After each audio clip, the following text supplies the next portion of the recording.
ಓಂ ಶಾಂತಿ. ಮುರುಳಿಯ ದಿನಾಂಕ 12/5/2024. ಪ್ರಾತಃ ಮುರುಳಿ ಅವ್ಯಕ್ತ BapDada Madhuban. ಮುರುಳಿಯ revise date ಆಗಿದೆ 30/11/1999. ಮುರುಳಿಯ ವಿಷಯವಾಗಿದೆ ಗೌರವಾನ್ವಿತ ತೇರ್ಗಡೆ ಹೊಂದಲು ಸಂಪತ್ತುಗಳ ಖಜಾನೆಗಳ ಜಮಾ ಮಾಡುವುದರ ಮೂಲಕ ಸಂಪನ್ನರು ಆಗಿ. ಇಂದು ಬಾಪ್ತಾದ ಯಾವ ಸಭೆಯನ್ನು ನೋಡುತ್ತಿದ್ದಾರೆ? ಇಂದಿನ ಸಭೆಯಲ್ಲಿ ಪ್ರತಿಯೊಂದು ಮಗು ಕೂಡ ಅತ್ಯುನ್ನತ ಮತ್ತು ಅವಿನಾಶಿ ಸಂಪತ್ತಿನಿಂದ ಶ್ರೀಮಂತರಾಗಿದ್ದಾರೆ. ಜಗತ್ತಿನ ಜನರು ಎಷ್ಟೇ ಶ್ರೀಮಂತರಾಗಿದ್ದರೂ ಒಂದು ಜನ್ಮಕ್ಕೆ ಮಾತ್ರ ಶ್ರೀಮಂತರು. ಆ ಒಂದು ಜನ್ಮವು ಶ್ರೀಮಂತಿಕೆಯು ಖಚಿತವಾಗಿ ಇರುವುದೋ ಇಲ್ಲವೋ ಎಂಬುದು ಖಚಿತವಿಲ್ಲ.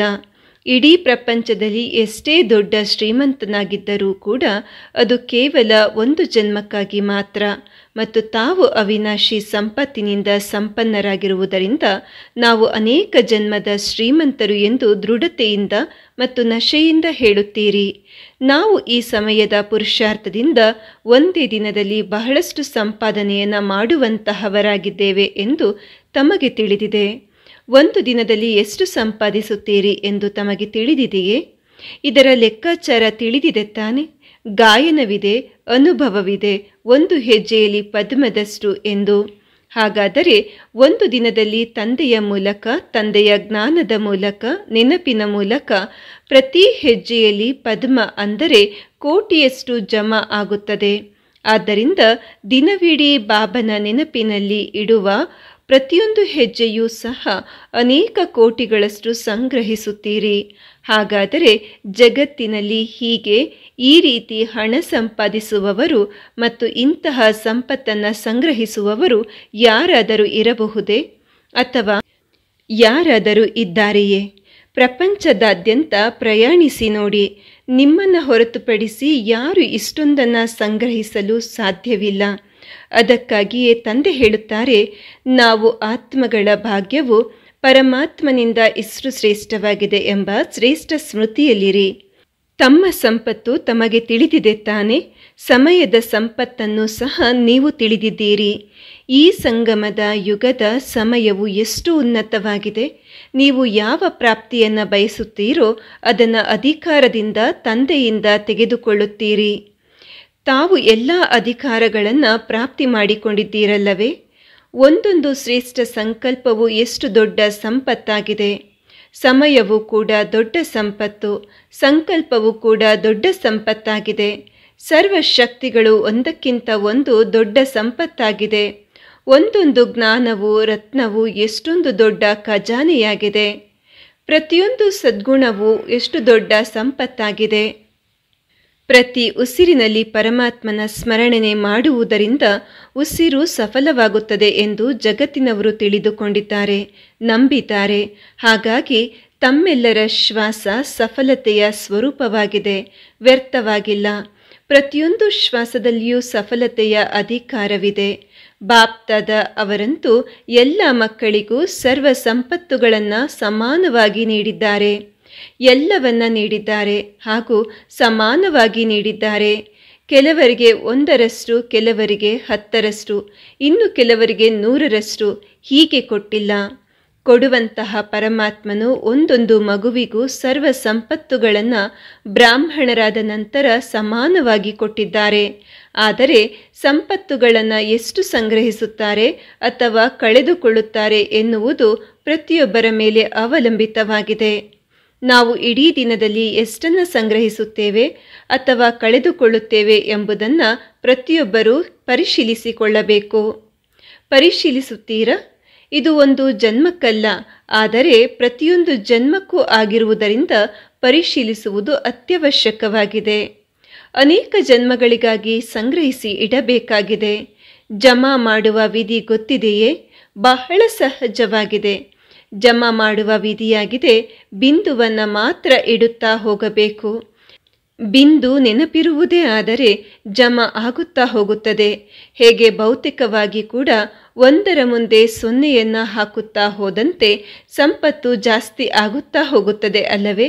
ಅದೇ ರೀತಿ ಆತ್ಮನು ಬಿಂದು, ತಂದೆಯು ಬಿಂದು ಮತ್ತು ಡ್ರಾಮಾದಲ್ಲಿ ಏನೆಲ್ಲ ಆಗಿ ಹೋಗಿದೆಯೋ ಅದು ಕೂಡ ಫುಲ್ ಸ್ಟಾಪ್.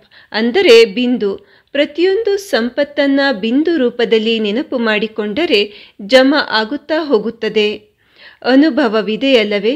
ಬಿಂದು ಹಾಕಿದಿರಿ, ವ್ಯರ್ಥದಿಂದ ಜಮಾದಲ್ಲಿ ತಲುಪಿದಿರಿ. ಬಿಂದುವನ್ನು ಹಾಕಲು ಬರುತ್ತದೆಯೇ? ಅನೇಕ ಬಾರಿ ಬಿಂದು ಹಾಕಲು ಪ್ರಯತ್ನ ಪಡುತ್ತೀರಿ, ಆದರೆ ಬಿಂದುವಿನ ಬದಲು ದೊಡ್ಡ ರೇಖೆಯಾಗಿ ಬಿಡುತ್ತದೆ. ಬಿಂದುವಿನ ಬದಲು ಪ್ರಶ್ನಾರ್ಥಕ ಚಿಹ್ನೆ ಆಗಿಬಿಡುತ್ತದೆ. ಆಶ್ಚರ್ಯದ ರೇಖೆ ಗೆರೆಯಾಗಿ ಎಳೆದು ಬಿಡುತ್ತದೆ. ಆದ್ದರಿಂದ ಜಮಾದ ಖಾತೆಯನ್ನು ಹೆಚ್ಚಿಸುವ ವಿಧಾನ ಕೇವಲ ಬಿಂದು ಹಾಕುವುದು ಮತ್ತು ಅದನ್ನು ಕಳೆದುಕೊಳ್ಳುವ ಮಾರ್ಗವೆಂದರೆ ಉದ್ದ ಗೆರೆ ಹಾಕುವಂತಹದ್ದು, ಪ್ರಶ್ನಾರ್ಥಕ ಚಿಹ್ನೆಯನ್ನು ಹಾಕುವಂಥದ್ದು, ಆಶ್ಚರ್ಯದ ಪ್ರಮಾಣವನ್ನು ಹಾಕುವಂಥದ್ದು. ಯಾವುದು ಸಹಜವಾಗಿದೆ? ಬಿಂದು ಹಾಕುವುದು ತಾನೆ. ಆದ್ದರಿಂದ ವಿಧಾನವು ತುಂಬ ಸುಲಭ, ಸ್ವಮಾನದಲ್ಲಿರುವುದಾಗಿದೆ ಮತ್ತು ತಂದೆಯನ್ನ ನೆನಪು ಮಾಡುವುದು ಹಾಗೂ ವ್ಯರ್ಥಕ್ಕೆ ಬಿಂದು ಹಾಕುವುದು. ಬಿಂದು ಹಾಕುವ ವಿಧಾನವು ತುಂಬ ಸುಲಭವಾಗಿದೆ. ಸುಲಭ ಸ್ವಮಾನದಲ್ಲಿರುವುದು ಮತ್ತು ತಂದೆಯ ನೆನಪು ಮಾಡುವುದು ಹಾಗೂ ವ್ಯರ್ಥಕ್ಕೆ ಬಿಂದು ಹಾಕುವುದು. ಬಾಪ್ದಾದ ಈ ಹಿಂದೆಯೂ ಹೇಳಿದ್ದಾರೆ, ಅಮೃತ ವೇಳೆಯಲ್ಲಿ ಪ್ರತಿನಿತ್ಯ 3 ಬಿಂದುಗಳ ಸ್ಮೃತಿಯ ತಿಲಕವನ್ನು ಹಚ್ಚಿಕೊಂಡರೆ ಒಂದು ಸಂಪತ್ತು ಕೂಡ ವ್ಯರ್ಥವಾಗುವುದಿಲ್ಲ. ಎಲ್ಲ ಸಮಯದಲ್ಲೂ ಪ್ರತಿಯೊಂದು ಸಂಪತ್ತು ಜಮಾವಾಗುತ್ತಾ ಹೋಗುತ್ತದೆ. ಬಾಪ್ದಾದ ಎಲ್ಲ ಮಕ್ಕಳ ಪ್ರತಿಯೊಂದು ಸಂಪತ್ತಿನ ಚಾರ್ಟನ್ನು ನೋಡಿದರು. ಅದರಲ್ಲಿ ಏನನ್ನು ನೋಡಿದರು? ಈಗಲೂ ಜಮಾದ ಖಾತೆ ಎಷ್ಟು ಇರಬೇಕೋ ಅಷ್ಟು ಇಲ್ಲ. ಸಮಯ, ಸಂಕಲ್ಪ ಮತ್ತು ಮಾತು ಸಹ ವ್ಯರ್ಥವಾಗುತ್ತಿದೆ. ನಡೆಯುತ್ತಾ ನಡೆಯುತ್ತಾ ಕೆಲವೊಮ್ಮೆ ಸಮಯದ ಮಹತ್ವ ಇಮರ್ಜ್ ರೂಪದಲ್ಲಿ ಕಡಿಮೆ ಆಗುತ್ತಿದೆ. ಸಮಯದ ಪ್ರಾಮುಖ್ಯತೆಯನ್ನು ಯಾವಾಗಲೂ ನೆನಪಿಟ್ಟುಕೊಂಡರೆ ನೀವು ಸಮಯವನ್ನು ಇನ್ನೂ ಹೆಚ್ಚಾಗಿ ಯಶಸ್ವಿಯಾಗಿಸಬಹುದು. ಇಡೀ ದಿನ ಸಾಧಾರಣ ರೂಪದಲ್ಲಿ ಸಮಯ ಕಳೆದು ಹೋಗುತ್ತದೆ. ತಪ್ಪಾಗಿ ಅಲ್ಲ, ಸಾಧಾರಣವಾಗಿ ಕಳೆದು ಹೋಗುತ್ತದೆ. ಅದೇ ರೀತಿ ಸಂಕಲ್ಪವು ಕೂಡ ಕೆಟ್ಟದ್ದಲ್ಲ, ಆದರೆ ವ್ಯರ್ಥ ಸಂಕಲ್ಪಗಳಿರುತ್ತದೆ. 1 ಗಂಟೆಯ ಚೆಕಿಂಗ್ ಮಾಡಿ. 1 ಗಂಟೆಯ ಸಮಯ ಅಥವಾ ಸಂಕಲ್ಪ ಎಷ್ಟು ಸಾಧಾರಣವಾಗಿ ಕಳೆದು ಹೋಗುತ್ತವೆ ಎಂದು, ಜಮಾ ಆಗುವುದಿಲ್ಲವೆಂದು. ಆಗ ಬಾಪ್ದಾದ ಕೂಡ ಸೂಚನೆಯನ್ನು ಕೊಡುತ್ತಾರೆಂದಾಗ ಬಾಪ್ದಾದ ಅವರಿಗೂ ಮಕ್ಕಳು ಸಹ ಬಹಳ ಸಾಂತ್ವನ ಹೇಳುತ್ತಾರೆ. ಹೀಗೆ ಸ್ವಲ್ಪ ಸಂಕಲ್ಪ ಇದೆ ಅಷ್ಟೇ, ಬೇರೇನಿಲ್ಲ. ಸಂಕಲ್ಪದಲ್ಲಿ ಮಾತ್ರ ಈ ರೀತಿ ಇದೆ. ಸಂಪೂರ್ಣ ಆಗಿಬಿಡುತ್ತೇವೆ, ಸರಿಯಾಗಿ ಬಿಡುತ್ತೇವೆ. ಈಗಲೇ ಅಂತ್ಯವಂತೂ ಬಂದಿಲ್ಲ, ಇನ್ನೂ ಸ್ವಲ್ಪ ಸಮಯವಿದೆ ಅಲ್ಲವೇ? ಸಮಯ ಬಂದಾಗ ಸಂಪೂರ್ಣ ಆಗಿಬಿಡುತ್ತೇವೆ. ಆದರೆ ದೀರ್ಘಾವಧಿಯ ಜಮಾ ಅವಶ್ಯಕತೆ ಇದೆ ಎಂದು ಬಾಪ್ದಾದ ಪದೇ ಪದೇ ಹೇಳಿದ್ದಾರೆ. ಜಮಾದ ಖಾತೆಯನ್ನು ಅಂತ್ಯದಲ್ಲಿ ಸಂಪನ್ನಗೊಳಿಸುತ್ತೇವೆ, ಸಮಯ ಬಂದಾಗ ಪೂರ್ಣ ಆಗುತ್ತೇವೆ ಎಂದು ಹೇಳುವ ಹಾಗಿಲ್ಲ. ದೀರ್ಘಾವಧಿಯ ಜಮಾದ ದೀರ್ಘಾವಧಿಯವರೆಗೆ ಉಪಯೋಗಕ್ಕೆ ಬರುತ್ತದೆ. ಆಸ್ತಿಯನ್ನು ತೆಗೆದುಕೊಳ್ಳುವಾಗ ನಾವು ಲಕ್ಷ್ಮೀನಾರಾಯಣರಾಗುತ್ತೇವೆ ಎಂದು ಎಲ್ಲರೂ ಹೇಳುತ್ತೀರಿ. ತ್ರೇತಾಯುಗಿ ಆಗುತ್ತೀರಾ ಎಂದಾಗ ಯಾರೂ ಕೈ ಎತ್ತುವುದಿಲ್ಲ ಹಾಗೂ ಲಕ್ಷ್ಮೀನಾರಾಯಣರಾಗುತ್ತೇವೆ ಎಂದು ಕೈ ಎತ್ತುತ್ತಾರೆ. ದೀರ್ಘಕಾಲದ ಜಮಾವಿದ್ದರೆ ಮಾತ್ರ ಪೂರ್ತಿ ಆಸ್ತಿ ಸಿಗುತ್ತದೆ. ಒಂದು ವೇಳೆ ಸ್ವಲ್ಪ ಜಮಾವಾಗಿದ್ದರೆ ಪೂರ್ತಿ ಆಸ್ತಿ ಹೇಗೆ ಸಿಗುತ್ತದೆ? ಎಲ್ಲ ಸಂಪತ್ತನ್ನು ಎಷ್ಟು ಜಮಾ ಆಗುತ್ತದೆಯೋ ಅಷ್ಟನ್ನು ಈಗಲೇ ಜಮಾ ಮಾಡಿಕೊಳ್ಳಿ. ಆಗುತ್ತೇವೆ ಎಂದು ಹೇಳಬೇಡಿ, ಮಾಡಲೇಬೇಕು. ಇದು ದೃಢತೆಯಾಗಿದೆ. ಅಮೃತ ವೇಳೆಯಲ್ಲಿ ಒಳ್ಳೆಯ ಸ್ಥಿತಿಯಲ್ಲಿ ಕುಳಿತುಕೊಂಡಾಗ ಮನಸ್ಸಿನಲ್ಲಿಯೇ ಬಹಳ ವಚನಗಳು ಕೊಡುತ್ತೀರಿ. ಅಂದರೆ ಬಹಳಷ್ಟು ಪ್ರಾಮಿಸ್ ಬಾಬನ ಮುಂದೆ ಮಾಡುತ್ತೀರಿ. ಹೀಗೆ ಮಾಡುತ್ತೇವೆ, ಅದ್ಭುತಗಳನ್ನು ಮಾಡಿ ತೋರಿಸುತ್ತೇವೆ. ಇದಂತೂ ಒಳ್ಳೆಯ ಮಾತಾಗಿದೆ. ಶ್ರೇಷ್ಠ ಸಂಕಲ್ಪಗಳನ್ನು ಮಾಡಿಬಿಡುತ್ತೀರಿ. ಆದರೆ ಈ ಎಲ್ಲ ಮಾತುಗಳು ಕರ್ಮದಲ್ಲಿ ತನ್ನಿರಿ ಎಂದು ಬಾಪ್ದಾದ ಹೇಳುತ್ತಾರೆ. ವಚನಗಳನ್ನು ಮಾತ್ರ ಕೊಡಬೇಡಿ, ಆದರೆ ಅವೆಲ್ಲವುಗಳನ್ನು ಮನ, ವಚನ, ಕರ್ಮಗಳ ರೂಪದಲ್ಲಿ ತನ್ನಿ. ಮಕ್ಕಳು ಬಹಳ ಒಳ್ಳೊಳ್ಳೆಯ ಸಂಕಲ್ಪಗಳನ್ನು ಮಾಡುತ್ತಾರೆ. ಬಾಪ್ದಾದ ಆ ಸಮಯದಲ್ಲಿ ಮಕ್ಕಳ ಸಾಹಸಕ್ಕೆ ತುಂಬ ಸಂತೋಷ ಪಡುತ್ತಾರೆ. ಹೀಗೆ ಮಾಡುತ್ತೇವೆ, ಹಾಗೆ ಆಗುತ್ತೇವೆ ಎಂಬ ಸಾಹಸ ತುಂಬ ಚೆನ್ನಾಗಿದೆ. ಈ ಸಾಹಸಕ್ಕೆ ಬಾಪ್ದಾದ ಖುಷಿಯಾಗುತ್ತಾರೆ. ಆದರೆ ಅದು ಕೆಲವೊಮ್ಮೆ ಮಾತ್ರ ಕರ್ಮದಲ್ಲಿ ಬರುತ್ತದೆ. ವಚನ ಕೊಡುವುದು ತುಂಬ ಸಹಜ, ಆದರೆ ಅದನ್ನು ಕರ್ಮದಲ್ಲಿ ತರುವುದು ಅಂದರೆ ವಚನವನ್ನು ನಿಭಾಯಿಸಿದಂತೆ. ಅನೇಕರು ಮಾತು ಕೊಡುತ್ತಾರೆ ಅಂದರೆ ಪ್ರಾಮಿಸ್ ಮಾಡುತ್ತಾರೆ, ಆದರೆ ನಿಭಾಯಿಸುವುದರಲ್ಲಿ ನಂಬರ್ ವಾರಾಗುತ್ತಾರೆ. ಹಾಗಾಗಿ ಸಂಕಲ್ಪ ಮತ್ತು ಕರ್ಮಗಳನ್ನು, ಪ್ಲಾನ್ ಮತ್ತು ಪ್ರಾಕ್ಟಿಕಲನ್ನು ಎರಡನ್ನೂ ಸಮಾನ ರೂಪದಲ್ಲಿ ತರಬಹುದಲ್ಲವೇ? ಉದ್ಯಮಿಗಳು ಬಂದಿದ್ದಾರೆ, ಉದ್ಯಮಿಗಳಿಗೆ ಬಿಸ್ನೆಸ್ ಮಾಡುವುದು ಬರುತ್ತದೆ ಅಲ್ಲವೇ? ಜಮಾ ಮಾಡುವುದು ಗೊತ್ತಿದೆಯಲ್ಲವೇ? ಇಂಜಿನಿಯರ್ಸ್ ಮತ್ತು ವಿಜ್ಞಾನಿಗಳು ಕೂಡ ಪ್ರಾಕ್ಟಿಕಲ್ ಆಗಿ ಕೆಲಸ ಮಾಡುತ್ತಾರೆ. ಮತ್ತು ಯಾರು ರೂರಲ್ ಅಂದರೆ ಗ್ರಾಮೀಣ ಪ್ರದೇಶದಲ್ಲಿರುತ್ತಾರೆ, ಬಾಪ್ದಾದ ಅವರಿಗೆ ರೂರಲ್ ಅನ್ನುತ್ತಾರೆ. ಏಕೆಂದರೆ ಇವರು ಸೇವೆಯನ್ನು ಮಾಡದಿದ್ದರೆ ಯಾರೂ ಜ್ಞಾನ ಕೊಡಲು ಆಗುತ್ತಿರಲಿಲ್ಲ. ಆದ್ದರಿಂದ ಬಂದಿರುವ 3 ವಿಂಗ್ಸ್ಗಳಿಗೆ ಅಂದರೆ ಬಿಸ್ನೆಸ್ ವಿಂಗ್ಸ್, ಸೈಂಟಿಸ್ಟ್ ವಿಂಗ್ಸ್ ಮತ್ತು ರೂರಲ್ ವಿಂಗ್, 3 ವಿಂಗ್ನವರು ಬಂದಿದ್ದಾರೆ. ಬಾಬಾ ಹೇಳ್ತಾರೆ ಕಾರ್ಯ ಮಾಡುವವರಾಗಿದ್ದಾರೆ, ಹೇಳುವುದು ಮಾತ್ರ ಅಲ್ಲ ಕಾರ್ಯರೂಪಕ್ಕೆ ತರುವಂತಹವರಾಗಿದ್ದಾರೆ. ಹಾಗಾದರೆ ಎಲ್ಲ ವಚನಗಳನ್ನು ಕಾರ್ಯರೂಪದಲ್ಲಿ ನಿಭಾಯಿಸುವ ಆತ್ಮಗಳಾಗಿದ್ದೀರಲ್ಲವೇ? ಅಥವಾ ವಚನ ಕೊಡುವುದು ಮಾತ್ರ ಆಗಿದ್ದೀರೋ? ಮಾತು ಕೊಡುವ ಸಮಯದಲ್ಲಿ ಸಾಹಸವನ್ನು ತೋರಿಸಿ ಬಾಪ್ದಾದರವರನ್ನು ಖುಷಿಪಡಿಸುತ್ತೀರಿ. ಬಾಪ್ದಾದರವರ ಹತ್ತಿರ ಪ್ರತಿ ಮಗುವಿನ ವಚನಗಳ ಅಂದರೆ ಪ್ರಾಮಿಸ್ನ ಫೈಲ್ ಇದೆ. ಅಲ್ಲಿ ಅಂದರೆ ಸೂಕ್ಷ್ಮವತನದಲ್ಲಿ ವಚನಗಳ ಫೈಲ್ ಇಡುವುದಕ್ಕೆ ಅಲ್ಮಾರಿ ಅಂದರೆ ಬೀರೋ ಅಥವಾ ಸ್ಥಳ ಅಂತೂ ಬೇಕಾಗೋದಿಲ್ಲ. ಕೆಲವೊಮ್ಮೆ ಬಾಪ್ದಾದ ತಮ್ಮ ಅಲೌಕಿಕ ಟಿವಿಯನ್ನು ಆಕಸ್ಮಿಕವಾಗಿ ತೆರೆಯುತ್ತಾರೆ, ಯಾವಾಗಲೂ ತೆರೆದಿಟ್ಟಿರುವುದಿಲ್ಲ. ಆಕಸ್ಮಿಕವಾಗಿ ತೆರೆದಾಗ ಎಲ್ಲವೂ ಕೇಳುತ್ತದೆ, ಪರಸ್ಪರ ಮಾತನಾಡಿಕೊಳ್ಳುವುದು ಕೇಳುತ್ತದೆ. ಆದ್ದರಿಂದ ಬಾಪ್ದಾದ ಹೇಳುತ್ತಾರೆ, ವ್ಯರ್ಥವನ್ನು ಜಮಾದ ಖಾತೆಯಲ್ಲಿ ಜಮಾ ಮಾಡಿಬಿಡಿ. ಬ್ರಾಹ್ಮಣರು ಅಂದರೆ ಅಲೌಕಿಕರು. ಬ್ರಾಹ್ಮಣ ಜೀವನದ ಮಹತ್ವ ಬಹಳ ದೊಡ್ಡದಾಗಿದೆ. ತುಂಬ ದೊಡ್ಡ ಪ್ರಾಪ್ತಿಗಳಿವೆ, ಬಹಳ ದೊಡ್ಡ ಸ್ವಮಾನವಿದೆ. ಮತ್ತು ಸಂಗಮದ ಸಮಯದಲ್ಲಿ ತಂದೆಯವರ ಮಗುವಾಗುವುದು ಇದು ದೊಡ್ಡದಕ್ಕಿಂತ ದೊಡ್ಡ ಅಂದರೆ ಶ್ರೇಷ್ಠಾತಿ ಶ್ರೇಷ್ಠ ಕೋಟಿಯಷ್ಟು ಭಾಗ್ಯವಾಗಿದೆ. ಆದ್ದರಿಂದ ಪ್ರತಿ ಸಂಪತ್ತಿನ ಮಹತ್ವವಿದೆ ಎಂದು ಬಾಪ್ದಾದ ಹೇಳುತ್ತಾರೆ. ಎಲ್ಲರಿಗೆ ಭಾಷಣದಲ್ಲಿ ಸಂಗಮಯುಗದ ಎಷ್ಟೊಂದು ಮಹಿಮೆಯನ್ನು ಹೇಳುತ್ತೀರಿ. ಯಾರಾದರೂ ತಮಗೆ ಸಂಗಮಯುಗದ ಮಹಿಮೆ ಬಗ್ಗೆ ಟಾಪಿಕ್ ಕೊಟ್ಟರೆ ಎಷ್ಟು ಸಮಯ ಮಾತನಾಡುತ್ತೀರಿ? 1 ಗಂಟೆ ಮಾತನಾಡಲು ಸಾಧ್ಯವೇ? ಟೀಚರ್ಸ್ ಹೇಳಿ, ಯಾರಿಗೆ ಸಾಧ್ಯವಾಗುತ್ತದೆ ಅವರು ಕೈ ಎತ್ತಿ. ಹೇಗೆ ಬೇರೆಯವರಿಗೆ ಮಹತ್ವವನ್ನು ತಿಳಿಸುತ್ತೀರೋ, ಮಹತ್ವವನ್ನಂತೂ ತುಂಬ ಚೆನ್ನಾಗಿ ತಿಳಿದುಕೊಂಡಿದ್ದೀರಿ. ಮಹತ್ವ ಗೊತ್ತಿಲ್ಲ ಎಂದು ಬಾಪ್ದಾದರವರು ಹೇಳುತ್ತಿಲ್ಲ, ಗೊತ್ತಿರುವುದರಿಂದಲೇ ಹೇಳುತ್ತೀರಿ. ಮಾತ್ರ ಗೊತ್ತಿದೆಯೋ ಅಥವಾ ಮರ್ಜ್ ಆಗಿದೆಯೋ? ಸ್ಮೃತಿ ಇಮರ್ಜ್ ರೂಪದಲ್ಲಿರಬೇಕು. ಅದು ಕೆಲವೊಮ್ಮೆ ಕಡಿಮೆಯಾಗುತ್ತದೆ, ಕೆಲವೊಮ್ಮೆ ಜಾಸ್ತಿಯಾಗುತ್ತದೆ. ಆದ್ದರಿಂದ ತಮ್ಮ ಈಶ್ವರಿಯ ನಶೆಯನ್ನು ಇಮರ್ಜ್ ಮಾಡಿಕೊಳ್ಳಿ. ನಾನಂತೂ ಆಗಿಬಿಟ್ಟಿದ್ದೇನೆ ಅಲ್ಲ, ಪ್ರಾಕ್ಟಿಕಲ್ನಲ್ಲಿ ಆಗಿದ್ದೇನೆ. ಇದು ಇಮರ್ಜ್ ರೂಪದಲ್ಲಿರಲಿ. ನಿಶ್ಚಯ ಇದೆ, ಆದರೆ ನಿಶ್ಚಯದ ಚಿಹ್ನೆಯಾಗಿದೆ ಆತ್ಮಿಕ ನಶೆ. ನಾನು ಯಾರು? ಈ ನಶೆ ಇಮರ್ಜ್ ರೂಪದಲ್ಲಿ ಇದ್ದಾಗ ಮಾತ್ರ ಪ್ರತಿ ಸೆಕೆಂಡ್ ಜಮಾ ಆಗುತ್ತಾ ಹೋಗುತ್ತದೆ. ಇಂದು ಬಾಪ್ದಾದ ಜಮಾದ ಖಾತೆಯನ್ನು ನೋಡಿದರು ಹಾಗೂ ಸಮಯದ ಪರಿವರ್ತನೆ ಆಕಸ್ಮಿಕವಾಗಿ ಆಗುವ ಬಗ್ಗೆ ವಿಶೇಷವಾಗಿ ಎಲ್ಲರ ಗಮನ ಸೆಳೆದರು. ಪರಿವರ್ತನೆಯ ಬಗ್ಗೆ ತಿಳಿಸುತ್ತಲೇ ಇರುತ್ತಾರೆ. ಹೀಗೆ ಯೋಚಿಸಬೇಡಿ, ಸಮಯ ಸರಿ ಮಾಡಿಬಿಡುತ್ತದೆ ಅಥವಾ ಸಮಯಕ್ಕೆ ಸರಿ ಆಗಿಬಿಡುತ್ತೇವೆ.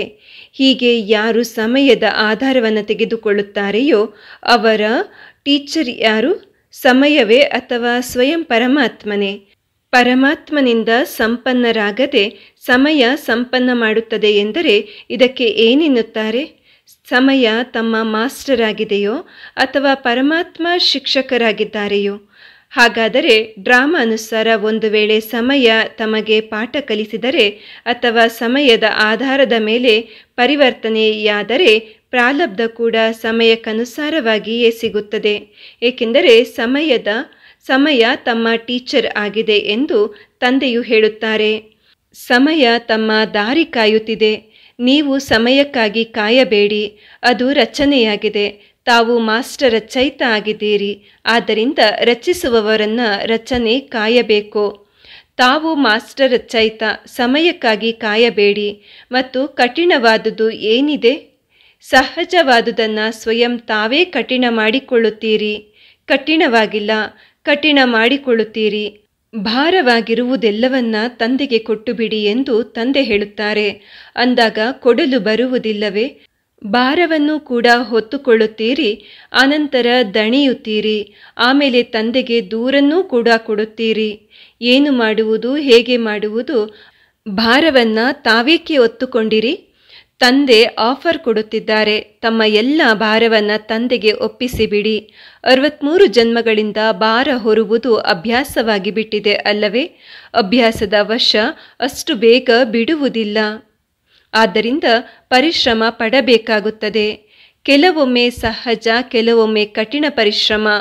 ಯಾವುದೇ ಕಾರ್ಯ, ಕೆಲಸವು ಕೆಲವೊಮ್ಮೆ ಸಹಜವಾಗಿ ಬಿಡುತ್ತದೆ ಅಥವಾ ಕೆಲವೊಮ್ಮೆ ಕಠಿಣವಾಗಿ ಬಿಡುತ್ತದೆ. ಕೆಲವೊಮ್ಮೆ ಸಹಜ, ಕೆಲವೊಮ್ಮೆ ಕಠಿಣ ಏಕಾಗುತ್ತದೆ. ಯಾವುದಾದರೂ ಕಾರಣವಿರಬೇಕಲ್ಲವೇ? ಕಾರಣವಾಗಿದೆ ಅಭ್ಯಾಸದ ವಶ. ಹೀಗೆ ಮಕ್ಕಳು ಕಷ್ಟಪಡುವುದು ತಂದೆಗೆ ದೊಡ್ಡದಾಗಿ ಕಾಣಿಸುತ್ತದೆ. ತಂದೆಗೆ ಇಷ್ಟವಾಗುವುದಿಲ್ಲ. ಮಾಸ್ಟರ್ ಸರ್ವಶಕ್ತಿವಂತ ಹಾಗೂ ಪರಿಶ್ರಮ ಪಡುತ್ತಾರೆಂದರೆ ತಮಗೆ ತಾವೇ ಏನೆಂದು ಟೈಟಲ್ ಕೊಡುತ್ತೀರಿ? ಶ್ರಮಯೋಗಿ ಅಥವಾ ಸಹಜ ಯೋಗಿ?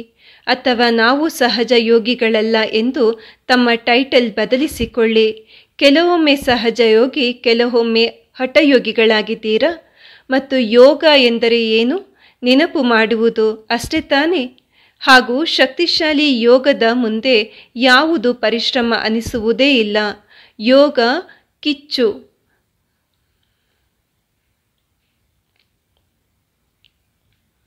ಯೋಗ ಕಿಚ್ಚು, ಬೆಂಕಿಯ ಕಿಡಿಯಾಗಿದೆ. ಅಗ್ನಿ ಎಂತಹ ಕಠಿಣ ವಸ್ತುವನ್ನು ಪರಿವರ್ತನೆ ಮಾಡಿಬಿಡುತ್ತದೆ.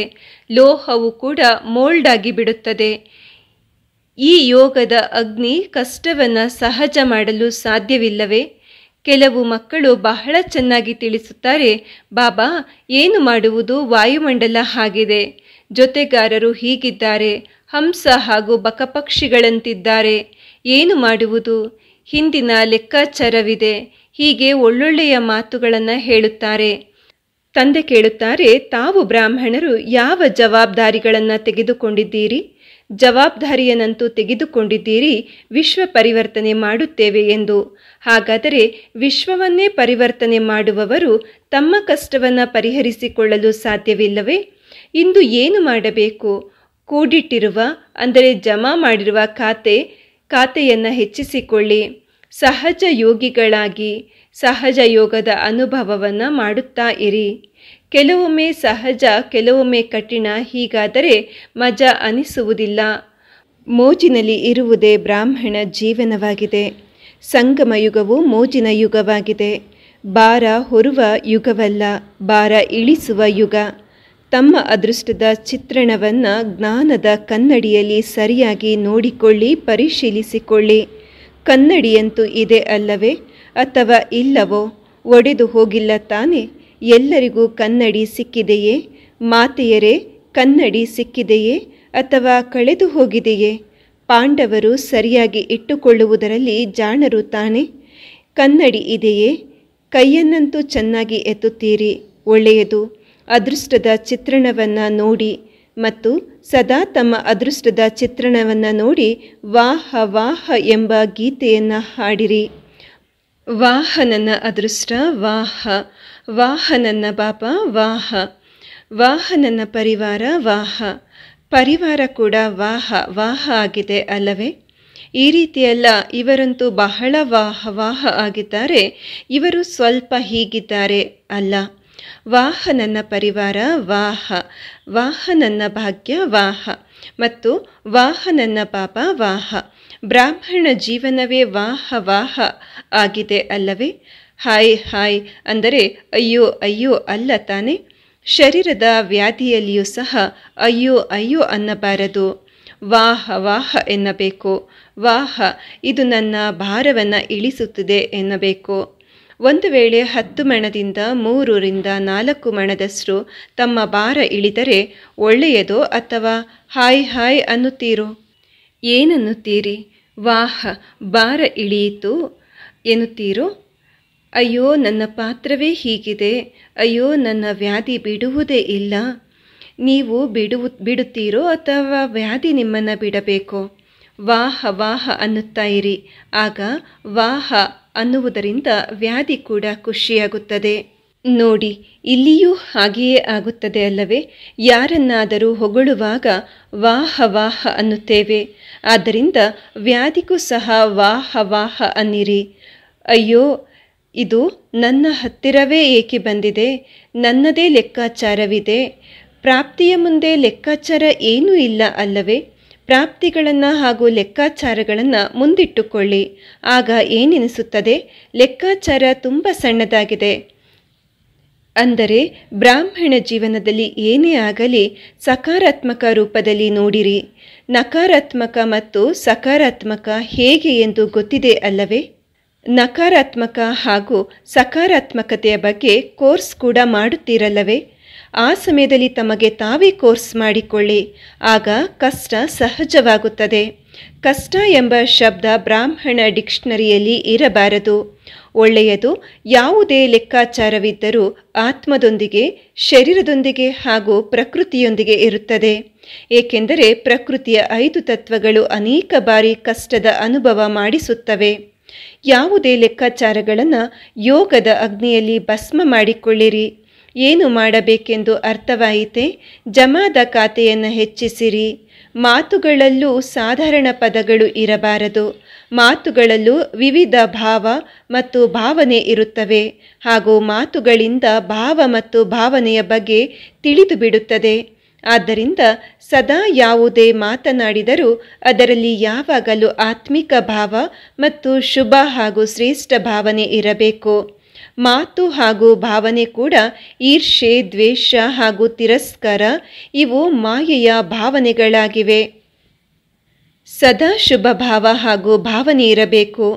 ಹೀಗಿದೆಯೇ? ಪರಿಶೀಲಿಸಿಕೊಳ್ಳಿರಿ.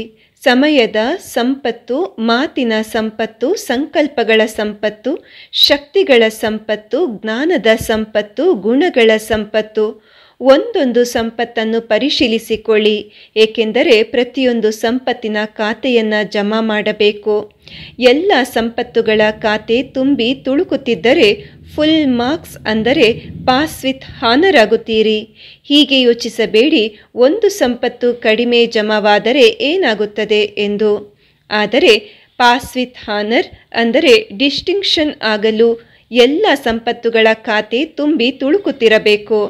1 ಸೆಕೆಂಡ್ನಲ್ಲಿ ತಮ್ಮ ಸಂಕಲ್ಪವನ್ನು ತಮಗೆ ಬೇಕಾದ ಹಾಗೆ 1 ಸೆಕೆಂಡ್ನಲ್ಲಿ ತಮ್ಮ ಸಂಕಲ್ಪಗಳನ್ನು ತಮಗೆ ಬೇಕಾದ ಹಾಗೆ ಯಾವ ವಿಷಯವನ್ನು ಯೋಚಿಸಬೇಕೋ ಹಾಗೆಯೇ ಸಂಕಲ್ಪಗಳನ್ನು ಉತ್ಪನ್ನ ಮಾಡುವಂತಹವರು ಕೈ ಎತ್ತಿ. 1 ಸೆಕೆಂಡ್ನಲ್ಲಿ ಮನಸ್ಸನ್ನು ಹತೋಟಿಯಲ್ಲಿ ಇಡಬಹುದೇ? ಇದನ್ನು 1 ಸೆಕೆಂಡ್ನಲ್ಲಿ ಮಾಡಬಹುದೇ? ಸಾಧ್ಯವಾದರೆ ಕೈ ಎತ್ತಿ. ಒಳ್ಳೆಯದು. ಈ ವಾಯುಮಂಡಲದಲ್ಲಿ ಮಧುಬನದಲ್ಲಿ ಕುಳಿತುಕೊಂಡಿದ್ದೀರಿ. ಮಧುಬನದ ವಾಯುಮಂಡಲ ಶಕ್ತಿಶಾಲಿಯಾಗಿದೆ. ಈ ವಾಯುಮಂಡಲದಲ್ಲಿ ಈ ಕ್ಷಣದಲ್ಲಿ ಮನಸ್ಸನ್ನು ನಿಯಂತ್ರಿಸಲು ಸಾಧ್ಯವೇ? 1 ನಿಮಿಷದಲ್ಲಾಗಲಿ ಅಥವಾ 1 ಸೆಕೆಂಡ್ನಲ್ಲಾಗಲಿ ಮಾಡಲು ಸಾಧ್ಯವೇ?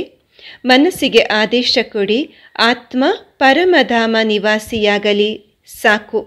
ನೋಡಿ, ಮನಸ್ಸು ಆದೇಶವನ್ನು ಪಾಲಿಸುತ್ತದೆಯೇ ಅಥವಾ ಇಲ್ಲವೇ? ಬಾಪ್ತಾದರವರು ಡ್ರಿಲ್ ಮಾಡಿಸಿದರು. ಒಳ್ಳೆಯದು.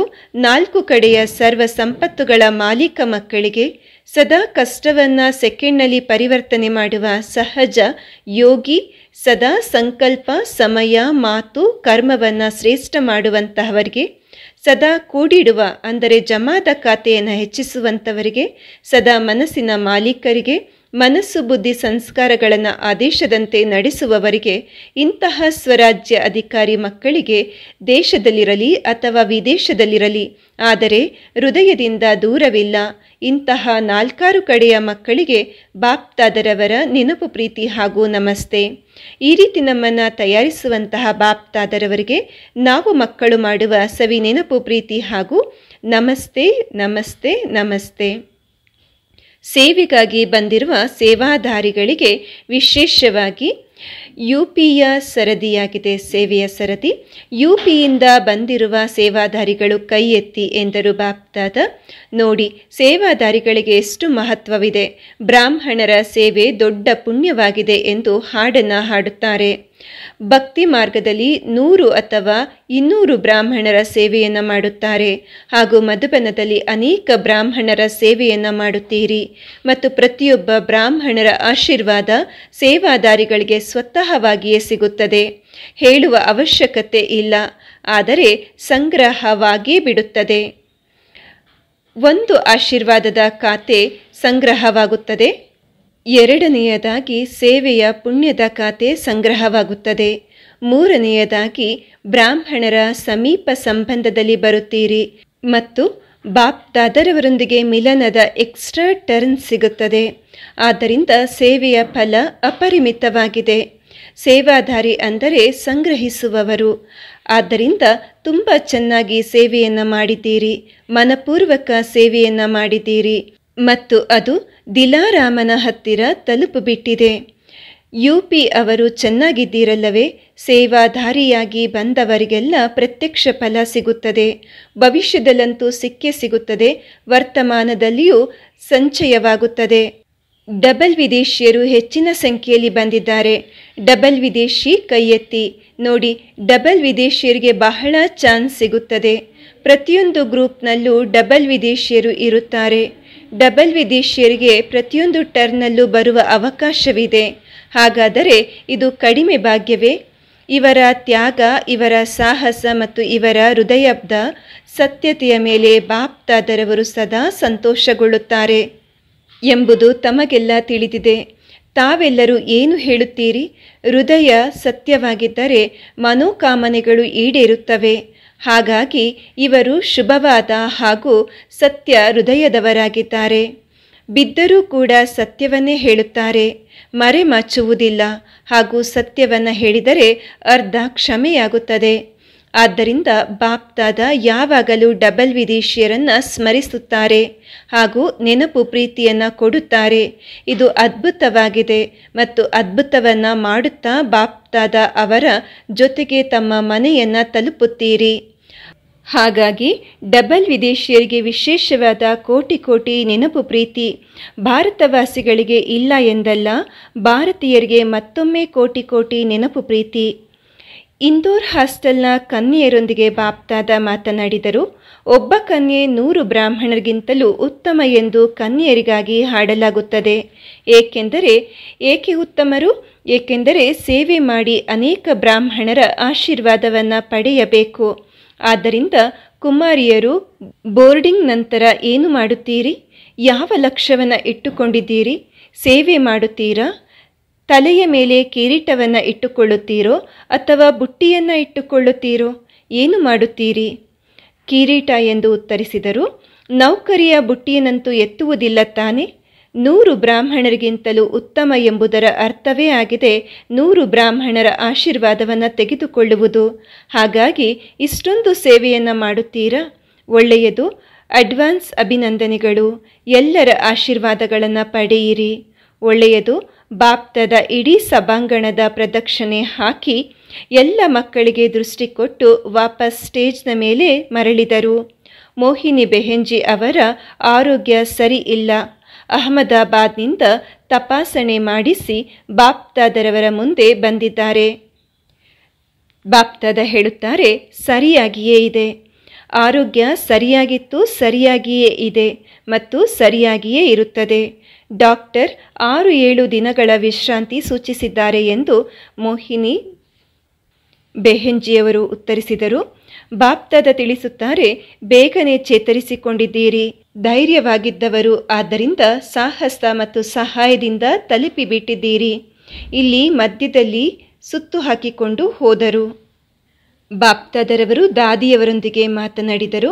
ಉತ್ತಮ ಸೇವೆ ಮಾಡಿದ್ದೀರಿ. ಬಹಳ ಚೆನ್ನಾಗಿ ನಿಮಿತ್ತರಾಗಿರುವವರು ಸಮಯದಲ್ಲಿ ಹೆಚ್ಚುವರಿ ಶಕ್ತಿಯನ್ನು ಪಡೆಯುತ್ತಾರೆ. ನೋಡಿ, ತಾವೆಲ್ಲ ಆದಿರತ್ನಗಳ ಆಧಾರದ ಮೇಲೆ ಸ್ಥಾಪನೆಯ ಕಾರ್ಯ ನಡೆಯುತ್ತಿದೆ. ಸರಿ ತಾನೆ? ಬಾಪ್ತಾದ ಸದಾ ಸೇವಾಯುಕ್ತ ರತ್ನಗಳನ್ನು ನೋಡುತ್ತಾ ಇರುತ್ತಾರೆ. ಚೆನ್ನಾಗಿದ್ದೀರಾ? ಶರೀರದ ಲೆಕ್ಕಾಚಾರವಿದೆ, ಆದರೆ ಶಿಲುಬೆಯಿಂದ ಮುಳ್ಳಾಗುತ್ತದೆ. ಸಣ್ಣ ಪ್ರಮಾಣದಲ್ಲಿ ಸಮಾಪ್ತಿಯಾಗುತ್ತದೆ, ಚಿಂತಿಸಬೇಡಿ. ಲೆಕ್ಕಾಚಾರ ಚುಕ್ತು ಆಗುತ್ತಿದೆ, ಹಾಗಾಗಿ ಚಿಂತಿಸುವುದಿಲ್ಲ. ಹೆಮ್ಮೆಯಿಂದ ಇರುತ್ತೀರಿ, ಇತರರಿಗೂ ಹೆಮ್ಮೆಯನ್ನು ತರುತ್ತೀರಿ, ಅಂದರೆ ನಶೆಯಲ್ಲಿ ಇರಿಸುತ್ತೀರಿ. ಮಾಲೀಕರಾಗಿದ್ದೀರಲ್ಲವೇ? ಶರೀರವನ್ನು ನಡೆಸುವ ಯುಕ್ತಿಯನ್ನು ಕಲಿತಿದ್ದೀರಿ. ಶರೀರಕ್ಕೂ ತಮ್ಮೊಂದಿಗೆ ಪ್ರೀತಿ ಇದೆಯಲ್ಲವೇ? ಎಲ್ಲರೂ ಮಹಾರಥಿಗಳನ್ನು ಇಷ್ಟಪಡುತ್ತಾರೆ. ಪ್ರೀತಿ ಇದೆಯಲ್ಲವೇ? ದಾದಿಯವರೊಂದಿಗೆ ಬಾಪ್ತಾದ ಕೇಳಿದರು. ನೋಡಿ, ಎಷ್ಟು ಕೆಲಸ ಮಾಡುತ್ತಾರೆ, ಆದರೆ ಸದಾ ಹರ್ಷಿತರಾಗಿರುತ್ತಾರೆ. ನೀವು ಕಲಿಯುತ್ತಿದ್ದೀರಲ್ಲವೇ ಎಂದು ಬಾಪ್ತಾದ ದಾದಿಯವರನ್ನು ತೋರಿಸಿ ಎಲ್ಲರೊಂದಿಗೆ ಸಭೆಯೊಂದಿಗೆ ಕೇಳಿದರು. ಎಂದೂ ಆಯಾಸದ ಯಾವುದೇ ಲಕ್ಷಣಗಳು ಇರುವುದಿಲ್ಲ. ಇದಾಗಿದೆ ತಂದೆಯ ಸಮಾನರಾಗುವ ಸಂಕೇತ. ಬ್ರಹ್ಮ ಬಾಬಾ ಮಹಾರಥಿಯರಿಗೆ, ವಿಶೇಷ ಮಕ್ಕಳಿಗೆ ಎಲ್ಲ ವರದಾನಗಳು, ಶಕ್ತಿಗಳು ಹಾಗೂ ಜವಾಬ್ದಾರಿಗಳನ್ನು ಕೊಟ್ಟು ಹೋಗಿದ್ದಾರೆ. ತಮಗೆಲ್ಲರಿಗಾಗಿ ಬಾಪ್ತಾದ ಅವರು ವಿಶೇಷವಾಗಿ ಇವರನ್ನು, ಅಂದರೆ ಅವಿಶ್ರಾಂತರಾಗುವ ಆಶೀರ್ವಾದವನ್ನು ನೀಡಿದ್ದಾರೆ. ತಾವೆಲ್ಲರೂ ಕೂಡ ದಣಿವಿಲ್ಲದೆ ವಿಶ್ವವನ್ನು ಪರಿವರ್ತನೆ ಮಾಡುತ್ತಿದ್ದೀರಿ ಹಾಗೂ ಮಾಡುತ್ತಾ ಇದ್ದೀರಿ. ಒಳ್ಳೆಯದು. ಪಾಂಡವರು ಶ್ರೇಷ್ಠರಾಗಿದ್ದಾರೆ. ಓಂ ಶಾಂತಿ. ಇಂದಿನ ವರದಾನ: ಶ್ರೇಷ್ಠ ತಂದೆ, ಶ್ರೇಷ್ಠ ನಾವು ಮತ್ತು ಶ್ರೇಷ್ಠ ಕಾರ್ಯ. ಈ ಸ್ಮೃತಿಯಿಂದ ಶಕ್ತಿಶಾಲಿಗಳಾಗುವಂತಹ ತಂದೆಯ ಸಮಾನ ಭವ. ವರದಾನದ ವಿಶ್ಲೇಷಣೆ: ಹೇಗೆ ವರ್ತಮಾನದ ಪ್ರಪಂಚದಲ್ಲಿ ಯಾರೇ ವಿಐಪಿಯ ಮಗನಾಗಿರುತ್ತಾರೆಂದರೆ ಅವರು ತನ್ನನ್ನು ಸಹ ವಿಐಪಿ ಎಂದೇ ತಿಳಿಯುತ್ತಾರೆ. ಆದರೆ ತಂದೆಗಿಂತ ಶ್ರೇಷ್ಠರಂತೂ ಯಾರೂ ಇಲ್ಲ. ನಾವು ಸಹ ಹಾಗೆಯೇ ಸರ್ವಶ್ರೇಷ್ಠ ತಂದೆಯ ಸಂತಾನ, ಶ್ರೇಷ್ಠ ಆಗಿದ್ದೇವೆ. ಈ ಸ್ಮೃತಿಯು ಶಕ್ತಿಶಾಲಿಯನ್ನಾಗಿ ಮಾಡುತ್ತದೆ. ಶ್ರೇಷ್ಠ ತಂದೆ, ಶ್ರೇಷ್ಠರಾಗಿರುವ ನಾವು ಮತ್ತು ಶ್ರೇಷ್ಠ ಕಾರ್ಯ. ಇಂತಹ ಸ್ಮೃತಿಯಲ್ಲಿರುವವರು ಸದಾ ತಂದೆಯ ಸಮಾನರಾಗಿ ಬಿಡುತ್ತಾರೆ. ಇಡೀ ವಿಶ್ವದ ಮುಂದೆ ಶ್ರೇಷ್ಠ ಮತ್ತು ಶ್ರೇಷ್ಠ ಆತ್ಮರು ತಾವಲ್ಲವೇ? ತಾವಲ್ಲದೆ ಮತ್ಯಾರೂ ಇಲ್ಲ. ಆದ್ದರಿಂದ ತಮ್ಮದೇ ಗಾಯನ ಮತ್ತು ಪೂಜೆಯೂ ಆಗುತ್ತದೆ. ಇಂದಿನ ಸ್ಲೋಗನ್: ಸಂಪೂರ್ಣತೆಯ ದರ್ಪಣದಲ್ಲಿ ಸೂಕ್ಷ್ಮ ಸೆಳೆತಗಳನ್ನು ಪರಿಶೀಲಿಸಿ ಮತ್ತು ಮುಕ್ತರಾಗಿ ಬಿಡಿ. ಒಳ್ಳೆಯದು. ಓಂ ಶಾಂತಿ.